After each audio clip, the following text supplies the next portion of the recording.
Hola, soy Miguel Igual Escriche, vengo del Instituto IES San Antonio Benajever. Durante esta última semana he estado en el curso Practicum 2011, concretamente en el ETSID, Escuela Técnica Superior de Ingeniería del Diseño. Os voy a hablar de la energía solar fotovoltaica. En el trabajo os hablaré del tipo de placas que existen, del funcionamiento de las mismas, de las instalaciones que vimos en la universidad y de las prácticas realizadas en clase. Para empezar, los diferentes tipos de placas que existen son monocristalinas, policristalinas y amorfas, y la diferencia radica en cómo ha cristalizado el silicio. Como podemos ver en la imagen, esto es una célula monocristalina y esto una placa monocristalina de 72 células, y como se puede observar, la superficie es totalmente homogénea. Esto es debido a que solamente ha habido una cristalización del silicio, y esto permite que la radiación solar se absorba de mejor manera, pero su precio es un tanto elevado. En cambio, tenemos las placas policristalinas, que como podemos ver la superficie no es tan homogénea, pero su relación calidad-precio es mayor. La apariencia que tienen es debido a que ha habido más de una cristalización del silicio.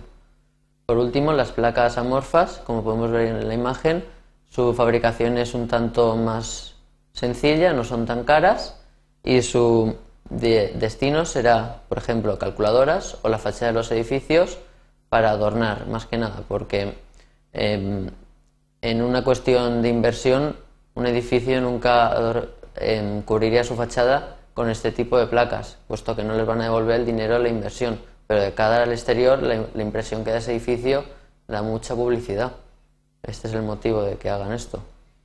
El siguiente punto va a ser el funcionamiento de las placas. Existen dos tipos de funcionamiento, dependiendo del modelo. Si el modelo es un sistema aislado como el que vemos a continuación, pues la radiación solar llegaría a los módulos solares, que se transformaría mediante estas placas en corriente continua. Esta corriente llegaría al regulador, que es el encargado de dirigir la corriente tanto al inversor como al acumulador.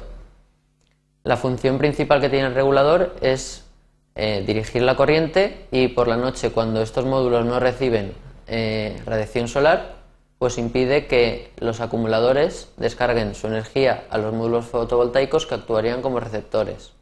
El inversor, la función principal que realiza es transformar la corriente continua en corriente alterna para nuestro consumo en nuestros hogares, que es la corriente que nosotros utilizamos.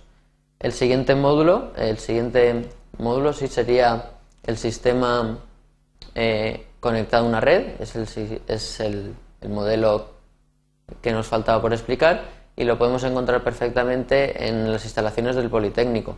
Como podemos ver, hay una serie de placas orientadas al sur, les da la radiación solar, y estas placas directamente transmiten la energía que reciben en corriente continua a los inversores, y los inversores son los encargados de dirigir esta corriente a la red para consumirla directamente. Estos son los tres tipos de inversores que había en la universidad.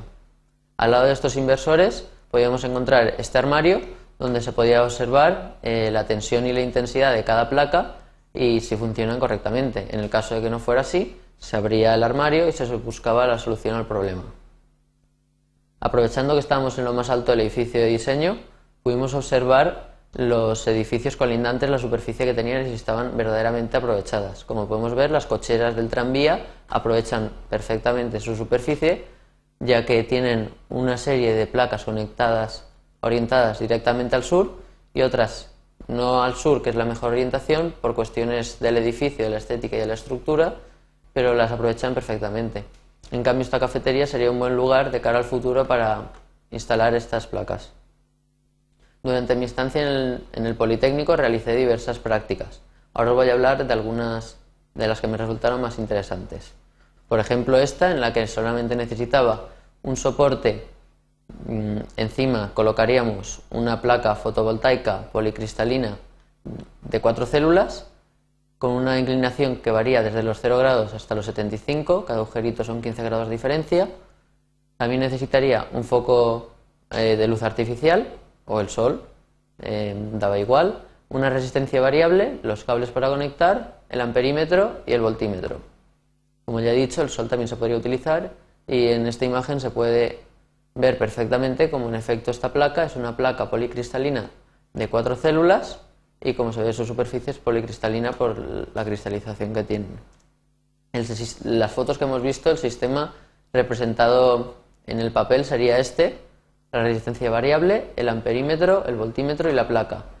La práctica consistía en tomar las medidas variando la resistencia tanto de tensión como de voltaje, tanto con el amperímetro como con el voltímetro, y después haríamos las gráficas, intensidad frente a voltaje y potencia frente a voltaje. Si lo habíamos hecho correctamente y las placas funcionaban como es debido, las gráficas tendrían que darnos unos resultados parecidos. Vamos a ver si ha sido así. Como podemos observar, con una inclinación de 45 grados, la gráfica intensidad frente a voltaje sale perfectamente, al igual que con 30 grados. La gráfica potencia frente a voltaje también sale igual.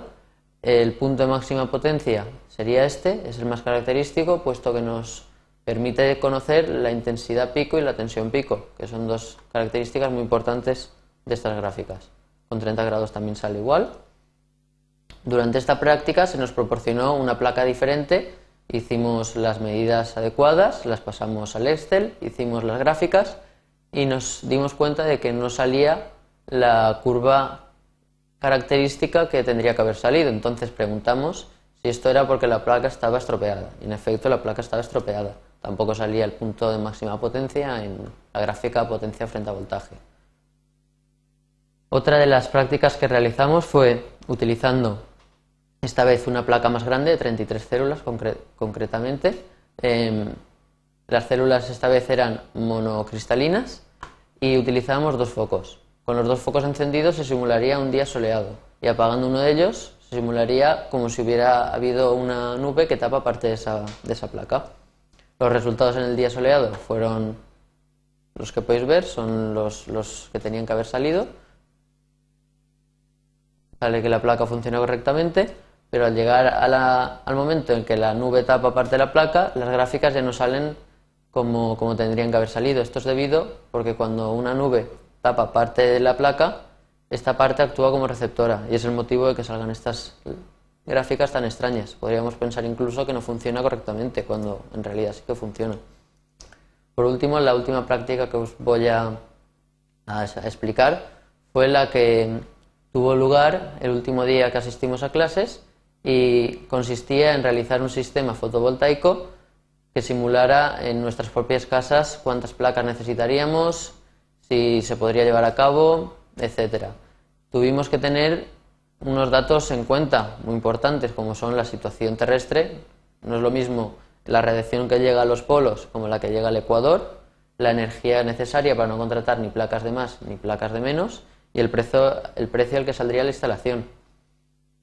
Yo opté en el primer paso por ir a esta página web, que estaba muy bien, nos decía en Valencia el ángulo al que deberíamos colocar la placa y la radiación que llegaría a ella, y yo me decanté por 45 grados durante todo el año, que da un rendimiento anual bastante bueno. A continuación hicimos una tabla con los electrodomésticos que tenemos en casa y las horas de uso que hacemos al día. Con esta tabla salió el consumo que tenemos y en torno a cuánto necesitaríamos a lo largo del año. Este fue un paso muy importante y, por ejemplo, podríamos haber acudido a esta página web para consultar diferentes electrodomésticos si no sabíamos el consumo que tienen. Por último, nos quedaba decantarnos por alguna placa fotovoltaica. En mi caso, acudiendo a esta página web, me decanté por un módulo policristalino de 80 vatios, de 36 células y que estaba en torno a los 36 euros. Otros datos importantes que teníamos que tener en cuenta de la placa solar eran el tamaño de la célula, para saber cuánto nos iba a ocupar en el tejado, qué superficie necesitaríamos, y el peso, puesto que no vamos a poner un peso demasiado elevado por si se nos hundía el tejado. Los resultados en mi caso fueron que iba a necesitar 160 placas. Con una instalación en torno a los 6 euros vatio pico me salía un coste de instalación de 76.800 euros y necesitaría una superficie de 96 metros cuadrados orientado al sur. Esto ha sido todo, muchas gracias y espero que os haya gustado.